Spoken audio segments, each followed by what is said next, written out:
지금 저격수가 그 조국은 이제 말해봤자 전부 물총이 될 수밖에 없어요. 지금 물총이에요. 이제 본인 부인이 막 그렇게 돼 있는 상황에서 물총인데 본인도 지금 두 개를 위조를 했다고 그러니까 본인 재판에서도 어떻게 될지 모르는 상황까지 갔는데 저격수가 지금 홍준표예요. 홍준표 제가 조금 전에도 말씀드렸지만 계속 이준석 편 들면서 뭐 보수 개멸 막 이렇게 이야기하고 있는데 홍준표가 좀 예사롭지 않아요. 최근에 최재형이 전체 여론조사는 그 4위, 그러니까 보수 우파 중에서는 그 야당 중에서는 2위지만은 당내 후보 적합도 조사하면은 최재형은 한 4위를 밀려나고 홍준표가 2위거든요. 홍준표가 더 마수예요. 최재형이 더 마수예요. 아, 당연히 홍준표가 마수. 그렇죠. 내가 우리 여기 언론인이시지만 언론인과 정치권 이거 있잖아. 참새들. 예. 이 참새들 많이 만나잖아요. 우리가 나도 이제 참새인데 조그만 참새인데 그런데 이게 만나 보면 다 이 사람들이 정말 그 사태를 잘못 보는구나. 예. 정세를 잘못 보는구나. 그래서 내가 지금 지난 한 달 동안 귀가 따갑게 들은 얘기. 네. 네. 우리나라 최고의 논객, 최고의 그 언론사 대표 이런 사람들 만나서 식사하는데 윤석열은 지고 최재형은 뜬다. 아, 그거 잘못됐어요. 저도 그렇게 전망했었습니다. 아, 이거 이제 뜬다 이거예요. 뜨는 이유는 뭐냐? 여기는 뭐 스캔들이 있고 어쩌고저쩌고 뜨고 실수 있고 뭐 지금은 이제 그 줄리는 어디를 사라졌어. 줄리는 사라지고 줄리는 안 죽는 걸 알았어. 벽보를 붙이니까 올라가. 그래서 그없어 창모 이것도 안 내려가. 근데 말실수 시리즈가 갖고 이제 해서 뭐 좀 떨어진다 해도 또 올라가 지금 또. 그러니까 이준석 그걸로 떨어진다 해도 또 올라가. 오늘 리얼 밑에 보면 또 올라가는 거예요. 그러니까 이제 그렇게 쉽지는 않아. 내가 여기 보니까 정치권에서 한 방에 가는 경우가 쉽지 않고요. 한 방에 뜨는 것도 쉽지가 않아요. 내가 제일 충격을 받은 거는 김대중 20억 플러스 알파예요. 정치 처음 시작하는데. 저도 그 자리에 있었어요. 그때 우리 둘이 조호대. 베이징 조호대. 조호대 뒤에 김대중 뒤에 서 있었다니까 갑자기 기자회견에 나 부대변인이니까 그때도 부대변인이네. 국회의원 되기 전이야. 그래서 다 모아가지고 그 김민철이도 있고 막 다 있었어. 조실보 김민철. 갑자기 20억 플러스 알파 발표는 아닌데 비행기 타고 오는데 야, 난 정치 시작하러 김대중 밑에 똘마니 들어왔는데 지금 이게 김대중이가 갔구나. 아니 군부 독재에 노태우한테 돈을 20억 받았는데 뭐 아들 결혼식 축하금 명목으로 20억 받았다고 하는데 그것도 또 플러스 또 뭐 돼 있고 플러스 알파예요. 그때 막 강삼재가 막 터뜨릴 것 같으니까 미리 이제 선수 친 거예요. 근데 그걸 중국에서 했잖아요. 그래서 이 김대중은 갔다 생각한 거예요. 근데 가긴 뭘 가. 그거 하고 나서 1년 몇 개월 만에 대통령 됐거든요. 그래서 그렇게 쉽게 가는 것도 아니고 쉽게 뜨는 것도 아니다. 그런 생각을 갖고 있어요. 근데 지난 한 달 동안 대중들은 뭐를 보느냐면 지들끼리 만나서 고등학교 동창들 하면 몇 놈이 술 먹으면서 얘기하는 거야. 야, 그 최재형이가 미담도 많고 그 사람은 약점이 없으니까 그걸로 대체해가지고 뭐 이렇게 간다. 그렇게 생각을 하는 거예요. 또 윤석열은 뭐 보수 정권 수사를 했기 때문에 그렇죠. 보수 안에 국민의힘 안에 들어가면은 박근혜가 어떻고? 박근혜 또 한마디 하면은 막 그러니까 이럴 때 제일 중요한 것은 장사미사들을 봐야 돼요. 바닥을 봐야 돼요. 바닥을 우리가 언제 봐야 돼요? 언론사 대표나 국장보다는 바닥을 봐야 돼요. 그 자들은 몰라. 이게 지금 무슨 바지 내리고 이런 거 바지는 알아도 후쿠시마는 잘 모르는 거야. 그냥 언론들이 뭐만 하는 거냐면 지지율 내려간다만 알아. 그다음에 말실수 일사망언 일사버릇 무슨 망언이야. 그게 무슨 일본한테 가서 붙자고 그런 거예요. 그것도 그렇게 언론이 그 과장을 하고 관념적으로 사물을 봐요. 그래서 바닥을 못 봐. 바닥을 언제 보였냐? 서문시장 갔을 때 봤단 말이에요. 서문시장. 또 자갈시장 갔을 때 봤어. 국물에 소주 마시는 거예요? 아니, 자갈시장 모인 사람을 봤잖아. 서문시장에 윤석열 조직이 동원돼가지고 거기에 공정 포럼이 모여서 몇천 명이 모였다. 그 소상공인들이 윤석열 연호가 박근혜 후보 때 못지 않았다고 얘기했잖아요. 근데 그 다음에 최재형이 거기 간 거예요. 갔죠. 서문시장도 갔죠. 갔는데 사람이 안 모여. 모일 리가 없잖아요. 얼굴을 잘 모르니까. 그러니까 마이크 들고 얘기한 거예요. 그래서 선거법 논란까지 일어났죠. 이것이 이 팬덤이 그냥 생긴 게 아니에요. 최재형과 윤석열 사이에는 2년의 조국 대전이 있는 거예요. 응? 윤석열은 2년 동안 문재인하고 싸운 거야. 네. 견딘 거야. 고립된 거야. 두드려 맞은 거야. 그 다음에 추미애가 인사권을 박탈한 거야. 네. 자기 수족들을 다 잘라서 밥을 먹을 놈이 없어 지금. 네. 그렇게 대검찰청을 그렇게 만들어 놓은 거야. 그 다음에 징계를 때린 거야.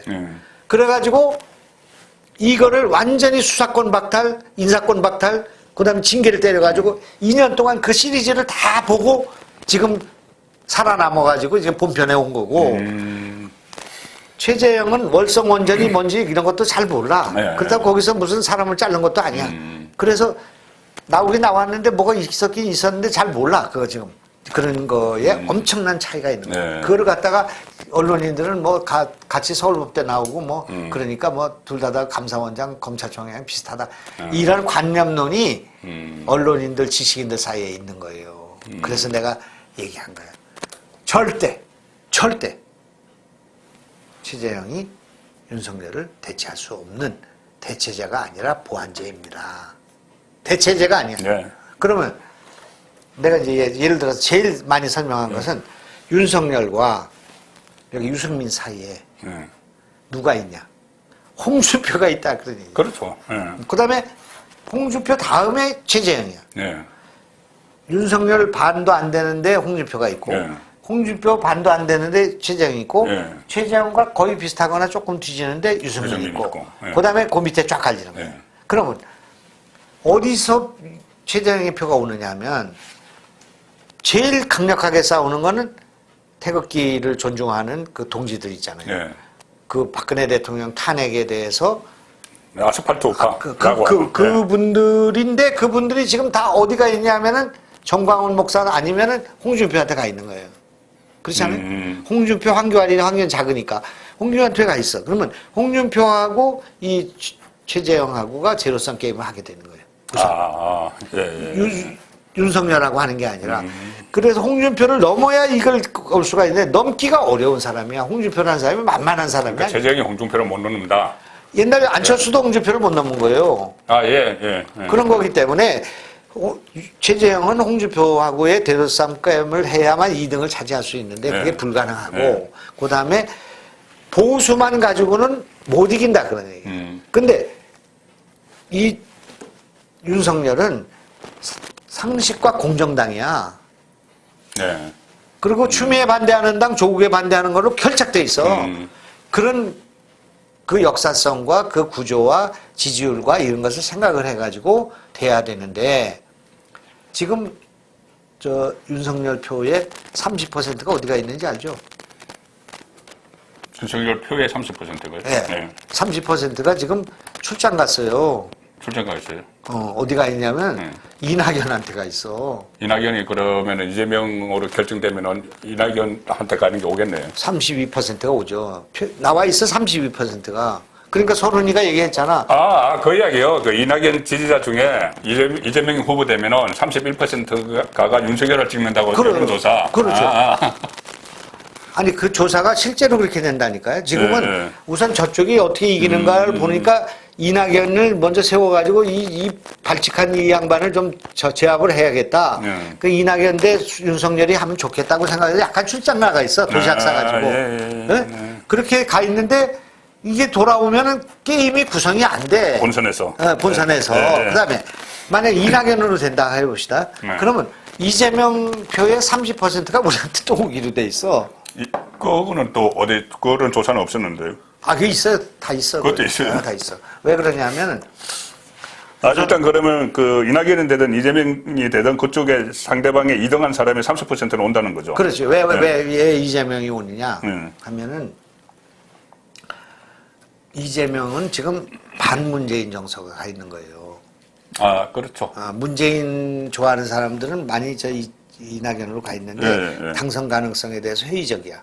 그런데 이재명은 뭔가 지금 이제 후보만 됐다면 문재인 때를 만반의 준비가 다 돼 있잖아요. 차별화. 그래서 중도를 가져가야 된다 생각하고 있는 거야. 그러니까 이낙연을 믿어도 문재인을 극복할 수 있다고 생각한 사람들이 거기 가 있는 거예요. 그다음에 국민의힘은 싫고 거기 가 있는데 이제 이낙연이 아웃이 되면 야 그럴 바에는 윤석열 찍자. 이낙연 문재인을 그 비판하고 문재인을 잡아놓을 수 있는 사람은 우리 윤석열밖에 이재명 없다. 쪽에? 그렇게 돼서 이렇게 오는 거예요. 이재명의 열성 지지자들이네. 그러나 우리는 단연코 이재명이 올라오는 것이 좋다 그런 얘기예요. 이재명이 올라오면은 아시잖아요. 그 뭐 있잖아요. 다 A, B, C, D, E, F, G가 다 있어요. 그러니까 밥상 차려놓은 거 있잖아요. 밥상. 장관님이 밥상 다 차려놨잖아요. 이재명이. 그런데 나 이번에 민주화운동 유공자 반납했는데 이번에 또 정권 교체되면 뭐 유공자나 훈장 하나 줄라나? 그런데 이게 이렇게 되는 거죠. 이제 선거가 있으면 양강이 되잖아요. 안철수는 가서 누군가하고 단일화할 거니까. 근데 안철수가 이재명하고 단일화하면 우리가. 안철수와 이재명이 단일화하면. 근데 이제 이재명이 열 얘기를 다 할 거야. 안철수한테 뭐 국무총리하고 뭐 조각권 다 줄 테니까. 그럴 수도 있죠. 그래 놓고 사기칠 건데. 그러나 안철수는 여기까지 뱀 도는 말이 있으니까 이쪽에 손잡고 다니면서 전국적으로 유지할 거예요. 그러니까 이제 내가 여기 단언하건대 만약 윤석열이 후보가 되면 윤석열, 안철수가 한 팀으로 전국을 다니게 될 거야. 잠깐만요. 그럼 지금 안철수는 합당 안 하고 독자 출마를 한다고 전제를 하시는 거네요? 난 그렇게 되리라고 보죠. 왜냐면 그 일로 들어온다고 해도 지금 찬밥이고. 그렇죠. 지금 하는 거 윤석열이가 저 정도인데 이준석 하는 거 보면 지금 안철수가 밖에서 그 독자 출마하겠다. 지금 요번에 그 경선에 참여하지 않겠다고 하면 국민들이 엄청 욕을 해야 돼. 너 서울시장 할 때 한다고 그랬잖아. 그러고 지금 한 라운드로 해야지 왜 이렇게 삐걱거려?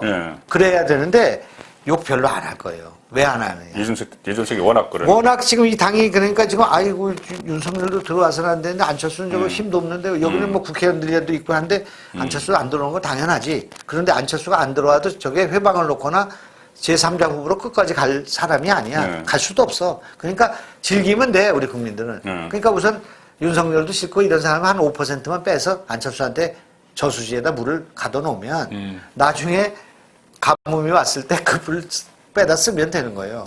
그리고 그 둘이 말이야 단일화한다고 컨벤션 효과 해가지고 별건 아니지만 목도리 분홍 목도리 한 10개 좀 만들어가지고 대구에 가서 하나 걸어주고 부산에 가서 걸어주고 그러면서 둘이 손잡고 다니는 거야. 손잡고 다니는 거 이제 단일화 되고 나서죠. 누구든지 간에. 그렇지. 그 전에 이제 따로 갈. 그렇지. 그리고 이제 호남 특사로 임명하는 거예요. 안철수. 과거에 그 호남 사위니까 가서 좀 해라. 10% 가서 호남에 가서 그냥 계속 고소하는 거야. 이번에 윤석열은 뭐 국민의힘이 아니에요. 윤석열은 안철수를 봐서 찍어달라. 그래서 한 호남에서 10% 가져오잖아요. 선거를 해보나만 해. 야, 그러면 지금 뭐 경선도 해보나만 하고 본선도 해보나만 하고 이 구상대로만 가면은. 그러니까 내가 생각할 때 저기는 이준석은 마이너스 5%라는 거 아니에요. 5% 진다. 진다니까 마이너스 5%잖아. 나는 95% 승률에 건다. 95%. 그러니까 이 문제와 관련해서는 우리가 6개월 후에 김영환이가 만나 이준석이가 만나가 우리 국민들이 판단할 거 아니에요? 6개월 후에 제가 다시 모시겠습니다. 6개월 후가 아니죠. 7개월. 그렇죠. 뭐 거의 뭐 그 정도 되는 거죠. 그래서 이제 제가 오늘 아침에 대권 선언을 했어요. 황태순 TV에 가서. 그래서 제가 이 나라를 생각해서 10년 후에 제가 그때 80세가 되거든. 80세 가까이 돼. 75세. 그때 대통령 선거에 나가겠다. 이렇게 선언한 거예요. 그래서 이제 그때 가보면 좀 기력이 쇠해가지고 국민 여러분 안 되겠습니다. 별 말씀을. 그러나 10년 김대중 대통령 됐었을 때가 70대 초반이었나요? 그런데 이제 그래도 뭐 트럼프보다 젊어요 그때 되면. 이제 그런데 그렇게 해놓으려고 하는 이유는 10년 후에 대통령 선거에 나가서 써먹을 정책이 있잖아요. 그리고 내가 그 후보는 아니지만 예비 후보로서 10년 후에 후보로서의 내 식견과 견해 있잖아. 이거를 내 방송에서 계속 얘기해. 나는 앞으로 10년 후에 이런 정책을 내고 내가 이렇게 하겠습니다. 그런 거를 나 말고는 생각하는 적이 없는 정책들만 쫙 있어. 그 중에서 만약에 우리 윤석열 후보가 내 정책 가운데 2개 내지 3개만 갖다 쓰면 대통령 선거 끝나요. 뭐 하나만 좀 까주시죠. 내가 얘기를 하자면 허경영 같이 되는데 허경영. 예. 근데 이제 다 지나간 출마선언 했습니다. 예. 지나간 정책이지만 내가 만드는 정책이 다 역발상이에요. 역발상. 예. 한 번도 이 나라 정치에서 있어 본 적이 없는 정책이에요. 이제 북한이 이제 핵을 포기한다는 조건에 의해서 이건 이제 못 쓰는 정책이니까 내가 하나 얘기해 줄게요. 이제 못 쓴다. 아니, 핵을 저는 포기 안 할 거니까. 예. 핵을 만약 포기해서 남북 관계가 개선이 되면 우리는 어떤 정책을 써야 되냐 하면 휴전선 근방 있잖아요. 거기 철원이 있어요. 철원이 제일 적지요. 거기가 한 1000만 평 땅이 있어요. 철의 삼각지대에 철원. 연천, 포천, 연천, 포천, 동두천, 김포. 김포에 강화도에 교동도라는 섬이 있어. 그 섬을 막아. 철조망을 막아요. 막아가지고 둘러싼다. 막아서 거기 휴전선 일대에 그래서 북한의 남한공단이 개성공단이에요. 남한의 북한공단을 만드는 거예요. 남한의 북한공단. 그래서 북한 노동자들이 남쪽으로 내려와서 일하고 올라가는 거예요. 그 가까우니까는 뭐 배 타고 왔다 갔다 해야 되는. 교동도는 15분 거리에 해주에서. 그리고 연천 포천은 30분 거리에 올 수 있어요. 강원북도가 강원남도보다 인구가 많아. 강원북도가 170만이에요. 그러니까 거기에 있는 먹고 살 게 없어. 금강산밖에. 그러니까 강원북도. 출근을 해서 일하고 저녁에 올라가거나 월요일 날 와서 기숙사에 자고 금요일 날 올라가거나. 그러면 지금 현재 개성공단에서 주는 그 급료가 70불이에요. 그런데 우리는 여기서 700불을 준다 이거예요. 북한의 남한공단에 가서 일하면 70불이에요. 남한의 북한공단에 와서 일하면 700불을 준다 그래요. 다 일로 오게 돼 있어. 그렇지 않겠어요? 근데 한 명이라도 이탈해서 규선하면 사살시켜. 사살. 그건 못하게. 아예 그냥. 그러면 북한이 처음에는 시범단지를 좀 해보는데 외화가 들어오거든. 식량난 다 해결되거든. 그리고 금방 우리의 제조업은 인도네시아, 말레이시아, 베트남, 싱가포르 그 갈 필요가 없다 그러는 거예요. 공장이 여기 휴전선 일대가 제조업 무슨 봉제 뭐 다 되는 거예요. 그러면 이쪽에 있는 건 다 FTA 그냥 미국 가는 거예요. 그러니까 중국을 능가할 수 있고 일본의 제조업을 능가할 수 있어서 당장 우리는 선진국 갈 수 있다. 일본 경제를 능가할 수 있어. 남북 분단의 북한의 노동자와 우리의 자본, 우리의 경영 이것이 연결되는 그런 정책이다 이거예요. 북한의 남한공단을 만드는 건 주야장창 떠들었는데 남한의 북한공단을 만드는 건 10년 전부터 내가 주장한 거예요. 그런데 저놈이 핵을 만드는으로서 내가 이 정책을 포기하기 때문에 오늘은 청기노사를 좀 해보는 거예요. 그런데 내가 핵 포기를 전제로 뭐 해야 되는. 한 가지만 내가 더 얘기해볼게. 내 영남일보기 때문에 내 아버지 고향이니까. 상주. 나도 지금 뭐 앞으로 10년 후에 해보려면 영남에서 어떻게 좀 해봐야 되잖아요. 그렇죠. 뭐 지역적 기반이 있어야죠. 그런데 이제 우리나라가 하루에 이런 건 아마 대통령 후보들은 하나도 계산이 없을 거예요. 하루에 우리나라의 이 정유 공장과 우리나라의 공장을 돌리는데 몇만 배럴의 그 석유가 필요하냐면 한 400만 배럴, 지금 한 500만 배럴 된 거예요. 하루에 계속 500만 배럴이 와야만이 이게 돌아가는 거예요. 석유도 하나도 안 나는 나라에서. 그렇지. 그 배럴을 사온 것보다 여기서 정유를 해서 팔아먹는 게 훨씬 높아. 그러니까 우리는 석유를 그냥 쓰는 거나 마찬가지. 정유 공장이 세계 최고야. 유화. 그런데 이제 하는데 뭐 호남 정유 뭐 있잖아요. 뭐 이제 그런데 그 배가 계속 배가 오고 있는 거예요. 근데 배가 돌아갈 때 빈 배로 돌아가면 프로팅이 돼가지고 안 돼.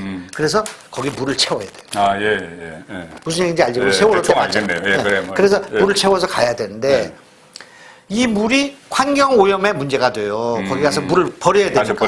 그래서 내가 주장하는 것은 거기서 기름을 가져오고 여기서 그 유조 탱크 안에 뭐 비닐을 싸든지 뭐 탱크를 좀 개조해서 물을 갖다 팔아야 된다 그런 얘기예요. 거기는 중동에서는 물이 귀하니까 레바논 같은 데는 그 저 성경에 나오는 그 광야는 1년에 비가 100mm가 안 오는데 100mm가 우리나라 막 500mm 막 이렇게 하루에 나르잖아. 100mm가 안 오니까 풀이 없는 건 아닌데 이만한 풀이 나오게 그걸 목초가 뜯어먹는 게 광야예요. 사막은 아니에요. 그런데 거기는 그 두바이나 이런 데는 물이 안 오니까 전부 스프링클러 물을 준다고요. 그래서 물이 없으니까 그걸 담수화로 해서 끓여가지고 쓰잖아요. 그러니까 여기서 갈 때 그 물을 가져와서 물을 그 잡수로 팔면은 한 배럴당 이를테면 10센트를 받는다. 그러면 기름값이 10센트 싸진 거예요. 그랬을 때 1년에 우리가 벌 수 있는 돈이 5천억에서 1조가 되는 거예요.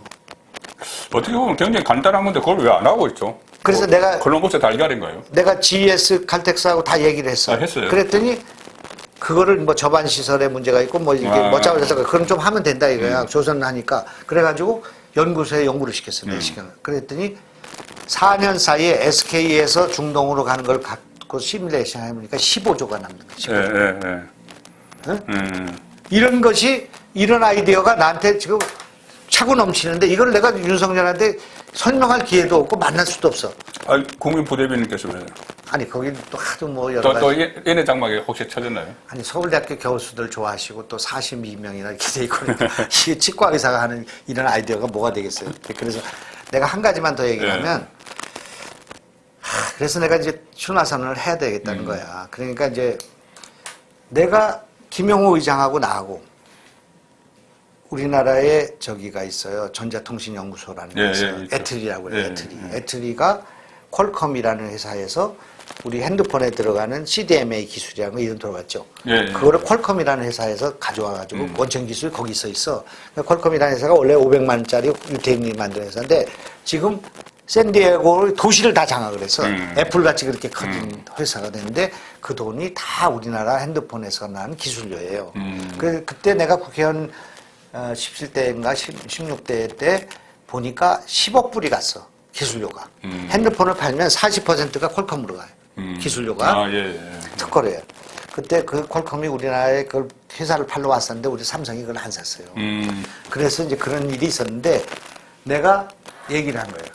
야, 그 퀄컴의 원천 기술은 걔들이 갖고 있는데 이거를 기지국을 장치해가지고 이 요금을 어떻게 하고 어떻게 해가지고 이걸 사업한 거는 우리가 갖고 있지 않냐. 상용화 기술은 우리한테 있다. 그러니까 퀄컴이 다른 나라에 이걸 팔아먹을 때는 우리 상용화 기술을 쓰니까 상용화 기술료를 받아야 된다.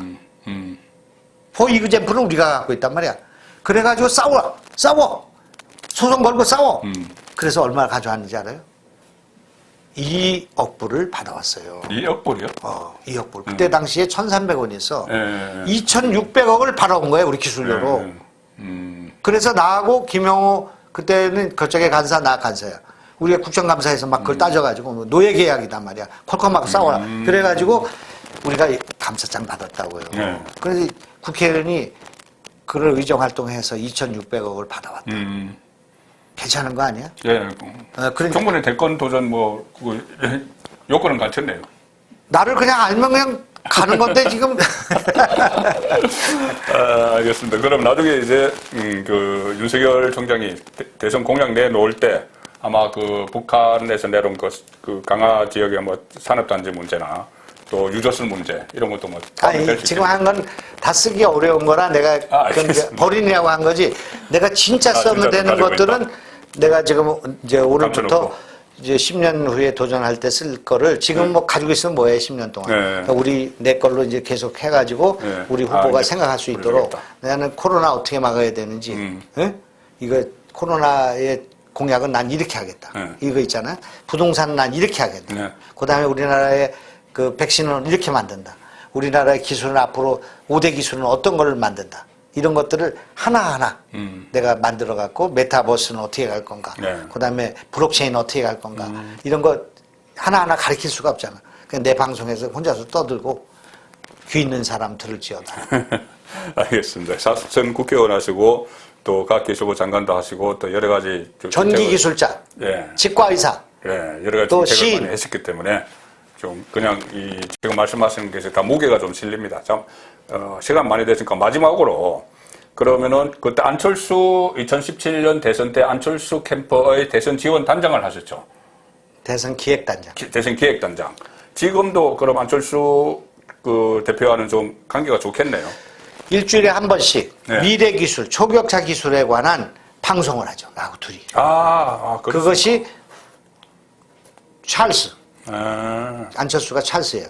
찰스와 환희, 김용환. 찰스와 환희의 티키타카라는 코너에. 그래서 김영환 방송에서도 한 주에 한 번씩 하고 또 안철수가 그걸 가져가서 편집해서 지금 국민의당에다가 안철수 그 프로그램을 올리고 있다고. 그래서 못 봤습니다. 그거를 제일 먼저 메타버스를 했고요. 예. 지난번에 서민하고 같이 해가지고 서민 거는 저기 백신 예. 이걸 했고 다음 주에는 SMR을 한다고요. SMR이 뭐죠? SMR이 소형 원자력 발전소. 그거 SMR에 대해서 카이스트 교수하고 안철수하고 나하고 셋이 해요. 그 다음에는 뭐를 하냐? 가상화폐를 하죠. 그 다음에 뭐를 하냐? 블록체인 하죠. 그러니까 우리가 앞으로 먹고 살아야 될 거 있잖아요. 어떻게 하면 할 수 있는가?